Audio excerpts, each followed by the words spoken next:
교회는 두 종류로 분류됩니다.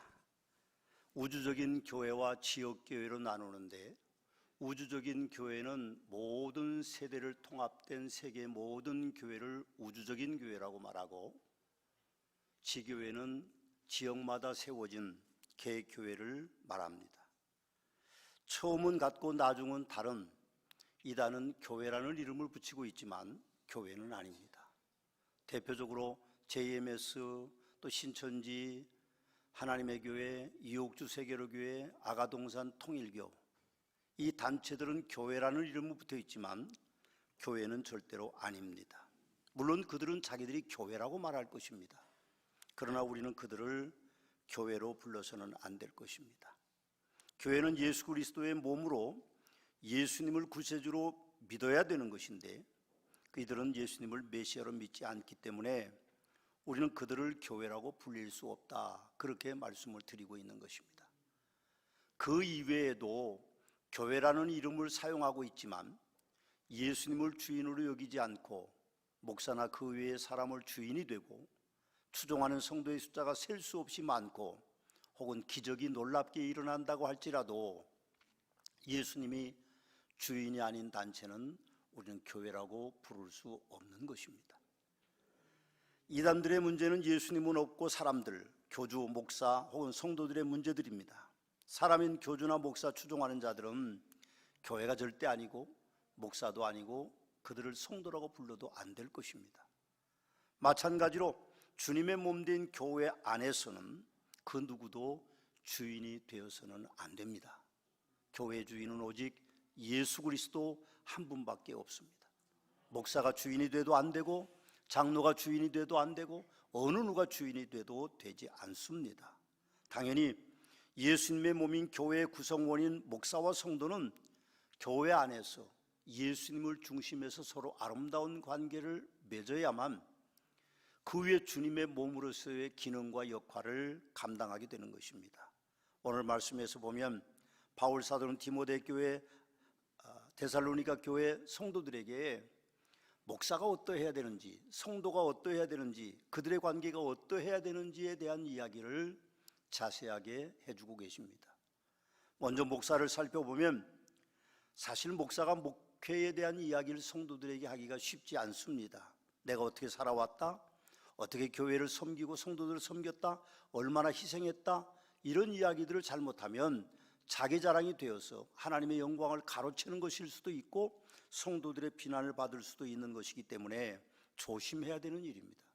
그런데도 바울 사도는 하나님 앞에서, 성도들 앞에서 자기 목회의 이야기만 할 뿐 아니라 스스럼 없이 나를 본받아라, 성경은 여러 곳에서 그렇게 말씀하고 있습니다.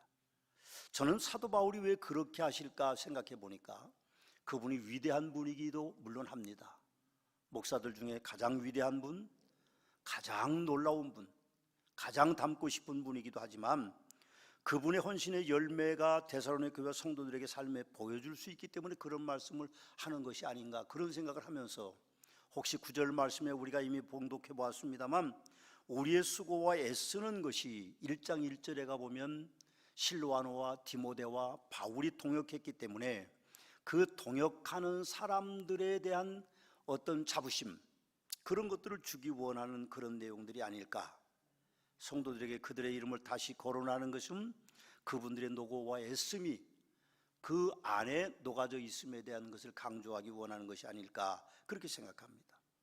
목사는 교회를 섬기기 위해 부름을 받은 자라고 그렇게 오늘 9절에 말씀합니다.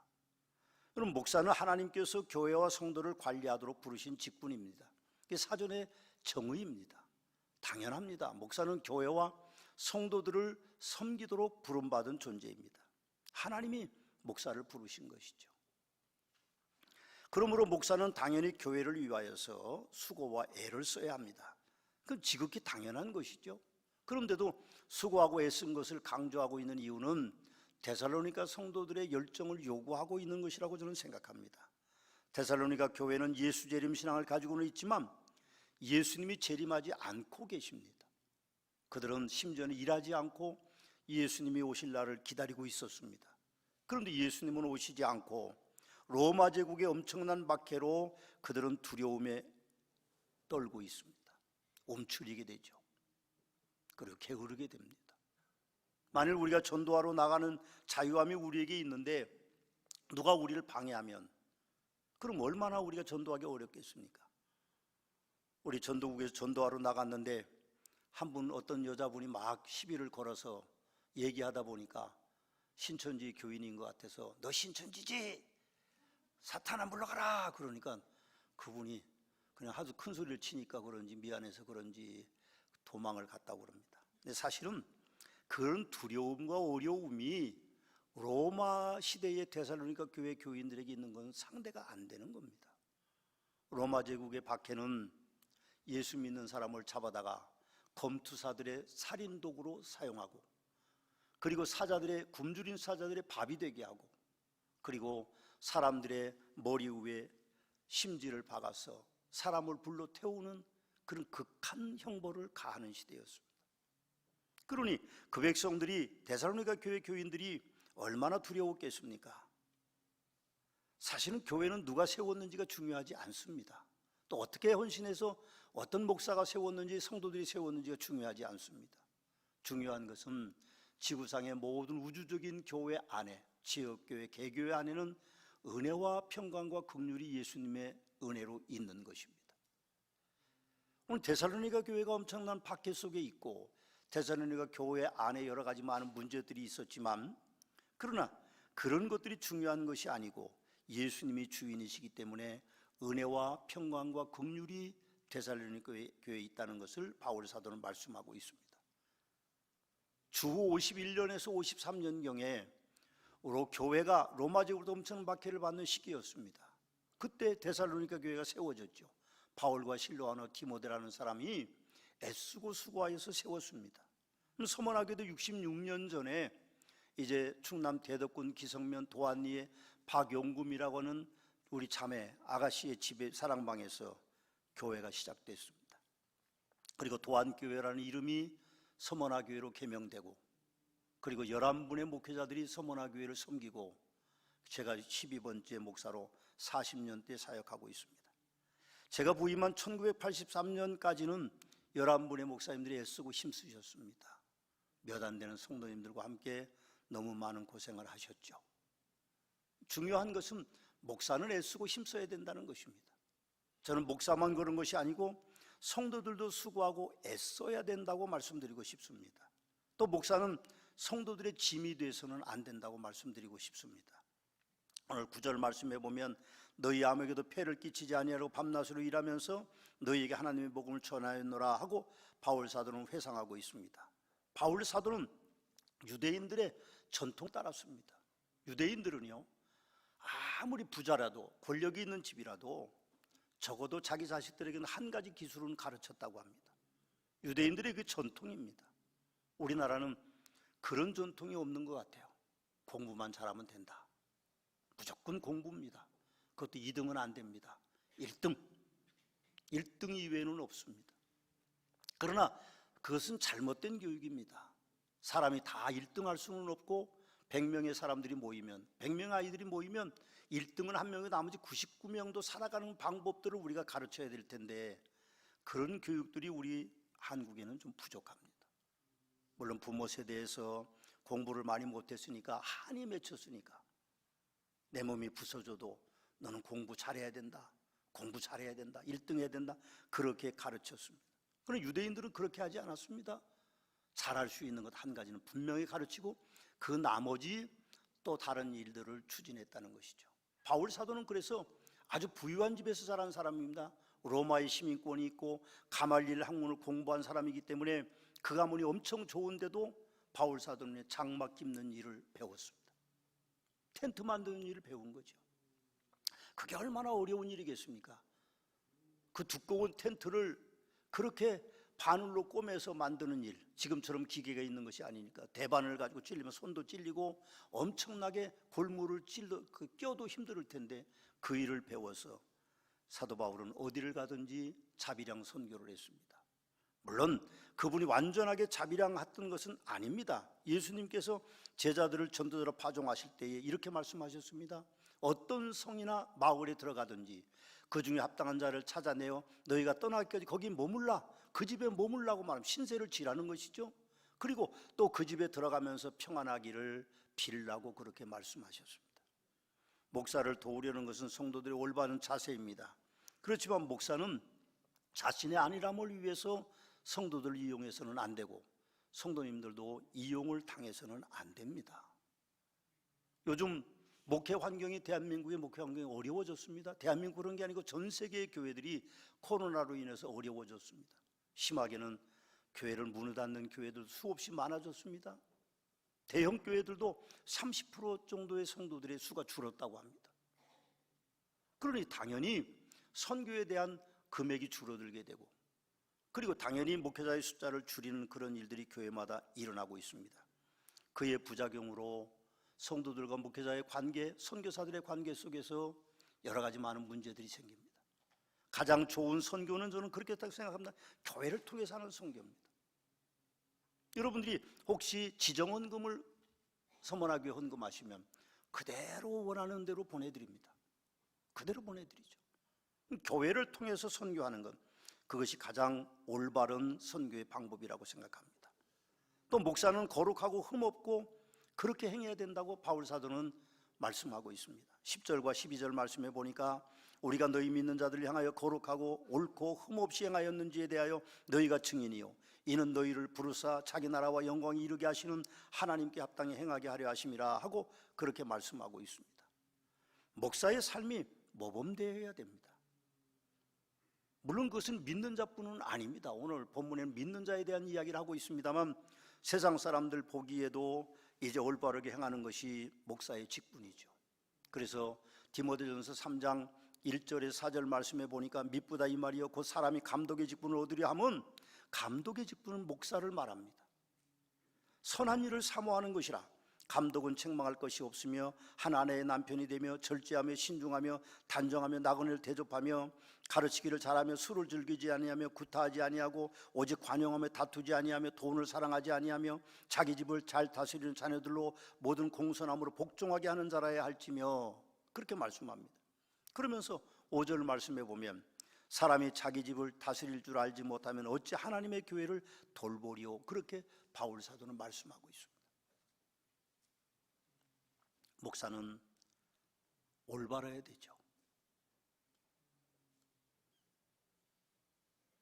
또 목사는 성도들을 잘 가르쳐야 한다고 바울 사도는 말합니다.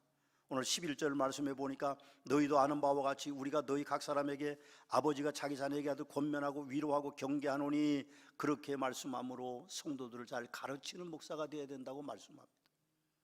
자녀는 부모를 닮습니다. 데살로니가 교회 성도들도 영적인 부모였던 바울과 실로아노와 디모데를 닮아서 분명히 열정이 있었을 것입니다.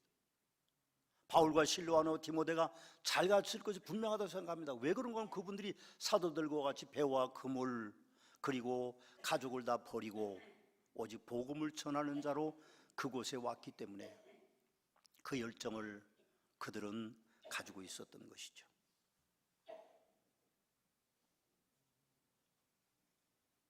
또 목사는 끊임없이 감사해야 하는 직분이라고 가르치고 있습니다. 13절을 보시면 우리가 하나님께 끊임없이 감사함은 그렇게 말씀합니다.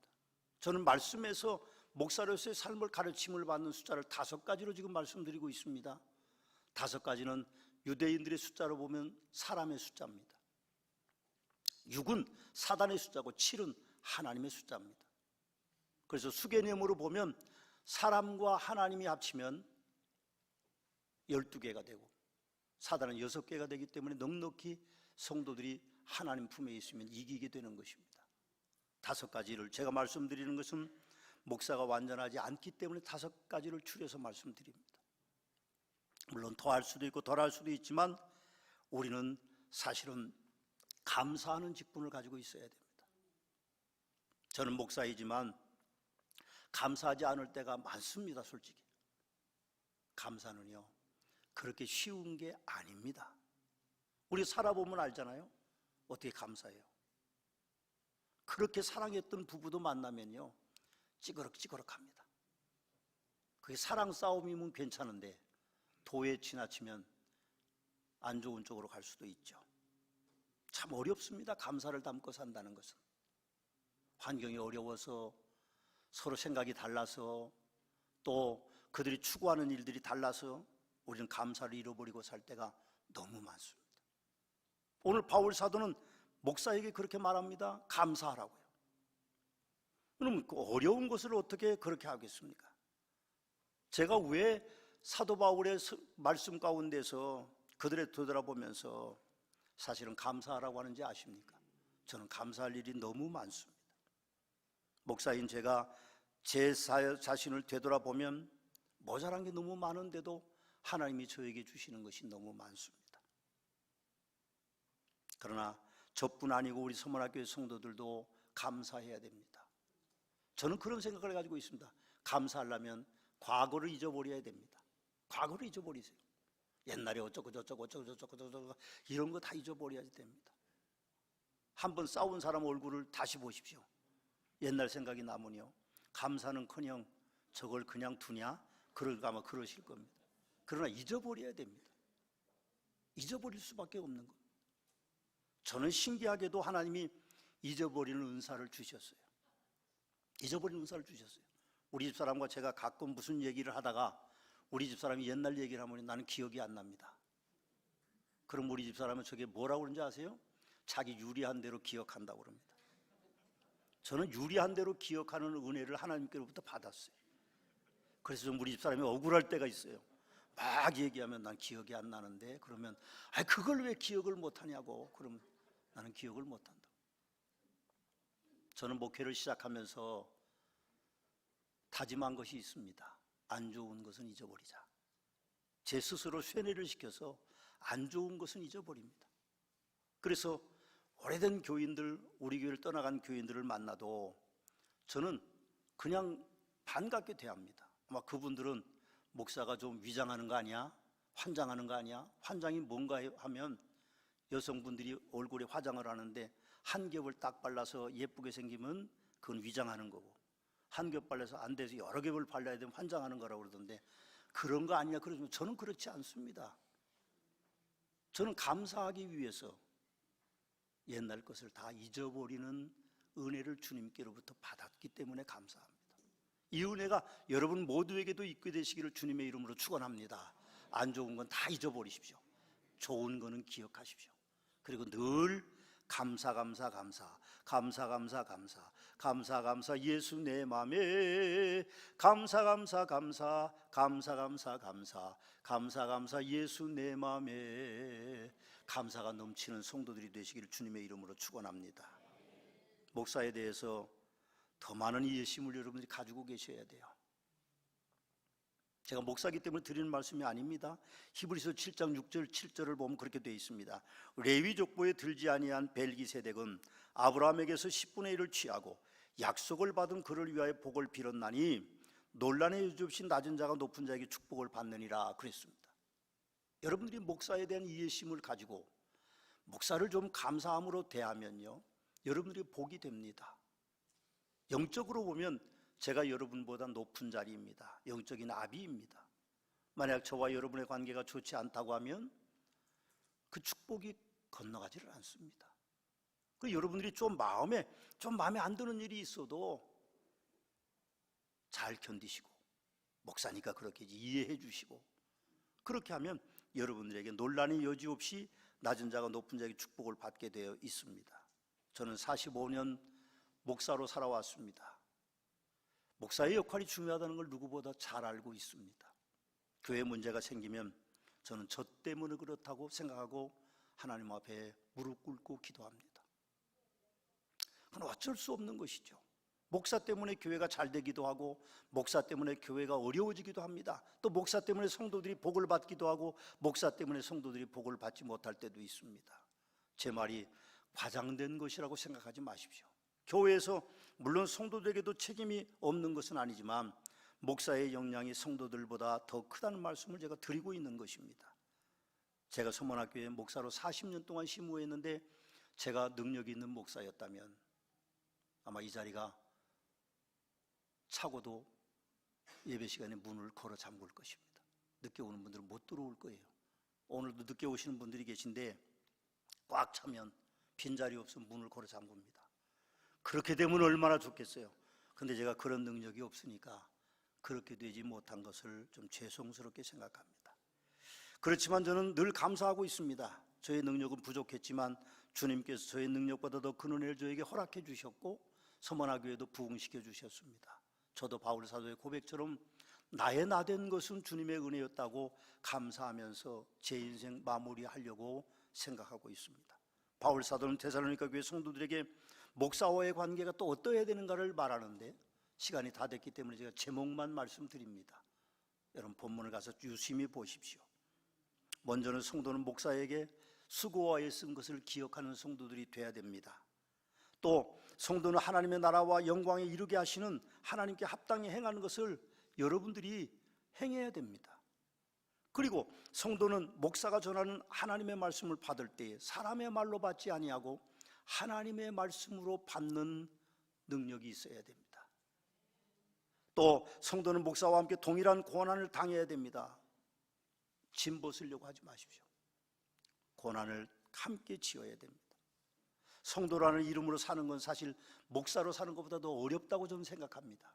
목사는요 사례비 받고 살잖아요. 다른 직업을 가지지 않습니다. 물론 다른 직업을 가지는 목사님들도 계십니다. 그 나쁜 거 아닙니다. 교회가 어려우면 다른 직업도 가져야죠. 그러나 목사는 성도들이 주는 헌금을 통하여서 사례비가 책정돼서 받습니다. 그러나 성도님들은 그렇지 않습니다. 세상에서 전투를 하듯 살아야 살아남습니다. 그렇지 않으면 안 됩니다. 마음에 안 든다고 직장을 그만둘 수도 없고 사업을 그만둘 수도 없는 것이 여러분의 삶인 걸 제가 잘 압니다. 그러니 얼마나 힘들겠어요.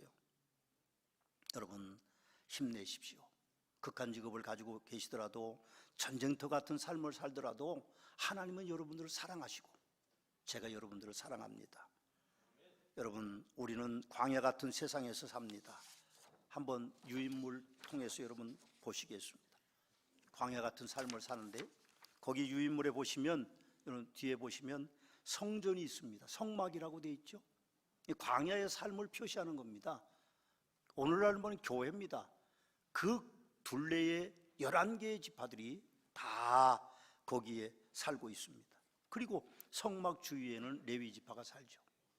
광야 40년 그 힘든 삶에도 이 백성들은 이 진을 지켰습니다. 성막을 중심에 살지 않으면 그들은 살아남을 수가 없었습니다. 오늘날도 마찬가지입니다. 힘든 삶, 하나님의 교회를 중심하여 살지 않으면 하나님의 보호하심이 없습니다. 우리는 교회를 중심해서 사는 그런 복된 성도들이 되시기를 주님의 이름으로 축원합니다. 마지막으로 드리고 싶은 말씀이 하나 있습니다. 바울 사도는 교회를 대적하는 사람들에게 해가 있을 것을 우리에게 말씀하고 있습니다. 놀라운 말씀이라고 저는 생각합니다. 15절 16절 보면요 그렇게 되어 있습니다. 유대인은 주 예수와 선지자들을 죽이고 우리를 쫓아내고 하나님을 기쁘시게 하지 아니하고 모든 사람에게 대적이 되어 우리가 이방인에게 말하여 구원받게 함을 그들이 금하여 자기 죄를 항상 채우며 노하심이 끝까지 그들에게 임하였느니라. 그렇게 말합니다. 노하심이 유대인들에게 끝까지 임했어요. 주님의 교회를 대적하는 사람들은 하나님의 노하심이 끝까지 그들에게 임할 것입니다. 아멘입니다. 옳습니다. 문제는 그 당시에 선민이라고 생각하는 유대인들에게 있습니다. 오늘날 교회의 적은요 외부인이 아닙니다. 안 믿는 사람들이 아닙니다. 교회의 큰 적은 교회라는 이름을 가지고 있고 성도라는 이름을 가지고 있고 목사라는 이름을 가지고 있는 사람들이 교회의 엄청난 적입니다. 세상 사람들은요 당연히 교회를 적대합니다. 우린 그거 하나도 이상하게 생각 안 합니다. 당연한 겁니다. 그런데 교회라는 이름을 가지고 있고 목사라는 이름을 가지고 있고 성도라는 이름을 가지고 있는 사람들이 유대인들처럼 교회를 대적하기 때문에 문제가 있는 겁니다. 오늘 서문학교의 성도님들은 노하심이 끝까지 그들에게 임한다는 말씀을 좀 인지하시고 교회를 대적하지 않는, 그래서 하나님의 놀라운 축복을 받는 복된 성도들이 되어 주시기를 우리 주 예수 그리스도의 이름으로 부탁의 말씀을 드립니다.